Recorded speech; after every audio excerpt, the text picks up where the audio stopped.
Hey everyone, welcome to the first video of my channel. My name is CJ and I'm sitting here next to my new 2022 CBR1000RR. When I was deciding which bike to get, I had it narrowed down to this bike and the Yamaha R1. I used to have a 2012 R1 back in the day, and I'll talk about that bike more in another video, but I love that bike and I miss it every day. So I was definitely considering getting one of the new ones. I ultimately decided on getting the Honda. This year only comes in one color scheme, and it's a little flashier than I usually go for, but I think it looks great. It actually was the 2021 model that I had decided on. It was about 7 or 8 months ago now that I started looking for one, and unfortunately, I just couldn't find one anywhere. I would check the local dealer's inventory, check Cycle Trader, and there were just none available anywhere within a reasonable driving distance to me. I live in Sonoma County, California, which is about an hour north of the Golden Gate Bridge. And often the closest one I could find was in LA or sometimes Sacramento, but I just couldn't work it into my schedule to drive out there for that. My job keeps me pretty busy, and I like to hang out with my wife and daughter on days I'm not working. Sometimes I couldn't find a single one available in all of California, and sometimes there just wouldn't be one available anywhere in the United States to buy brand new. And I wasn't checking every day, but I would check at least once a week. I just couldn't find anything. It was crazy. I remember the days when if I was interested in a bike, I could pick a dealer at random and go, and there would be at least a few there that I could check out and sit on. But man, times have changed, I guess. Eventually, again about 7 or 8 months after I started looking, I finally find one. Enough time had passed that there was a whole new year out. When the new year model came out, I didn't realize it at first, but they added 10 horsepower, so that's a nice little bonus. I'm okay with that. The one I found was in San Francisco, about 60 miles from my house. It actually happened to be less than a mile from my office down there, so that worked out great. I texted my best friend who worked with me at the time and told him that I found one, and his immediate response was asking if I wanted him to come crash at my place and he would take me with him to the city the next morning. He lives in Concord, which is a little far out of his way, especially for a weeknight. So I was like, I mean, hell yeah, dude, but are you sure? He practically insisted on doing it. So he comes all the way out here. He gets here around 9 at night. We hang out for a bit and we wake up at 4:30 in the morning and he drives us to the office. I pretend to work that day while I'm actually way too excited to concentrate on being productive. He lets me take his car over to the dealer to get the paperwork started, and he drives me back near the end of our shift so I could pick it up and ride it home. Ron, thank you, sir. I love you, buddy. But yeah, when I found this bike available and it was a different year, I wanted to do some reading and watch videos on it, but I really couldn't find a whole lot of content out there.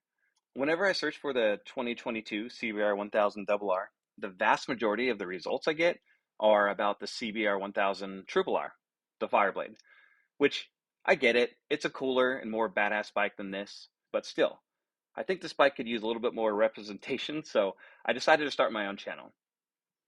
Maybe no one will be interested and maybe no one will watch it, but it'll still be a fun little creative outlet for me, I think.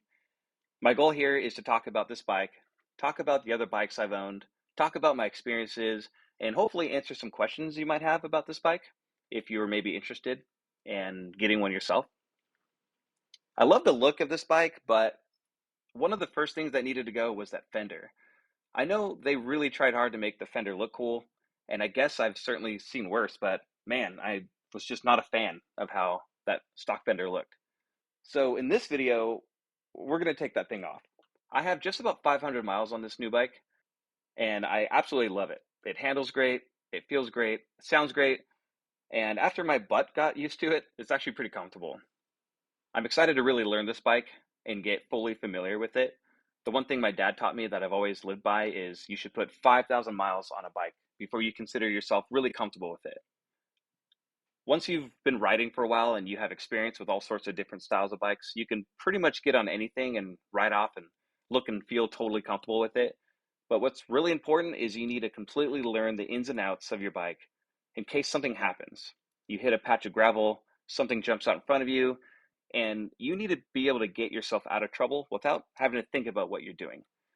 Knowing how much opening the throttle translates into actual throttle response, knowing how much you should apply the brakes in a given situation, getting a feel for the weight of the bike and where the center of gravity is, knowing what gear you're in with a given speed and RPM, completely understanding the handling characteristics, and having all that just be completely second nature to you.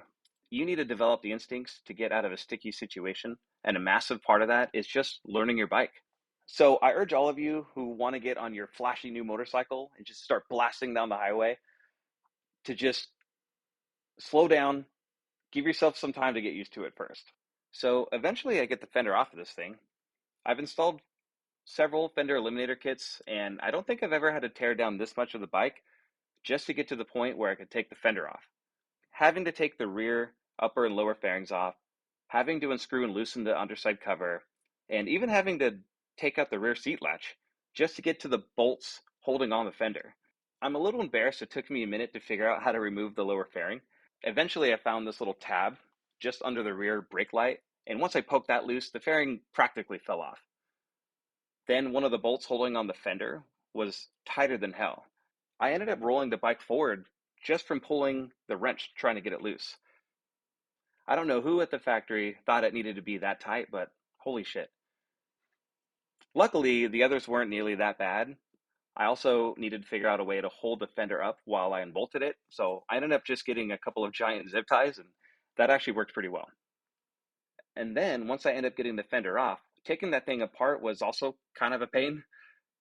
Since I was reusing the factory turn signals, I had to take quite a bit of the fender apart just to remove them. At this point, since I knew I wasn't ever going to put it back together, I just started taking out all the screws I could see. Probably unscrewed more than I had to, but it's fine. Once it was time to start putting everything back together, that went by very quickly. After I got the new license plate holder put together, I had to splice the wires together for the license plate light. The wire for the new light came with bare wires, so I had to cut the connector off the wire from the stock light and use it for the new light. Once I did that, the new license plate holder went on very easily. I routed the wires through, hooked those all up. The only snag I ran into was when I put the lower fairing back on, I missed a couple of the tabs and didn't get them into the notches, so I got it all screwed on before I checked under the tail and realized I'd messed up and had to unscrew it all and redo it, but that was just a minor setback, luckily. I'm quite happy with how it turned out. It's amazing that a relatively small change can really make a huge difference on how the bike looks. The stock fender this thing came with, I thought was quite ugly. It really was just an extended license plate holder. Other than that, it seemed pretty small and dinky. I could be wrong, but it didn't seem like it would offer a whole lot of protection from dirt or water from the road. Some of the other motorcycles I've owned came with these big flat wide fenders. So while those were pretty hideous, at least they served their purpose, you know? Anyways, I'm quite happy with how this came out. The tail is much sleeker now, and I think it looks great. So yeah, I hope you enjoyed the video. I certainly had a lot of fun putting it together. I think anytime I do any work or maintenance on the motorcycle, I'll record it, do a quick little edit, and upload it for you to watch. I really think it's important to do your own work and maintenance on your motorcycle, if you can. If you have the space and the tools to do it, I think there's something pretty special about working on your own bike. Sure, the guys and gals at the shop may know more about the motorcycle than you do from a technical level, but a lot of the basic maintenance you need to do on your bike is really pretty dang straightforward. It's also just a lot of fun to learn how to do this stuff, and it's very satisfying when you complete a job or a project. Plus, it's one thing if you put a scratch on your bike, but it's so much worse when somebody else does it. Your motorcycle isn't just a vehicle that you use to get around on, and it isn't just a toy that you enjoy on the weekends. Your motorcycle is an extension of yourself in a way. It can be more than just a hobby. And for a lot of us, riding is a way of life. So there's something very special about learning your bike in and out, taking great care of it, and having fun while you do it. All right, everyone, take care of yourselves, stay safe, and we'll see you next time.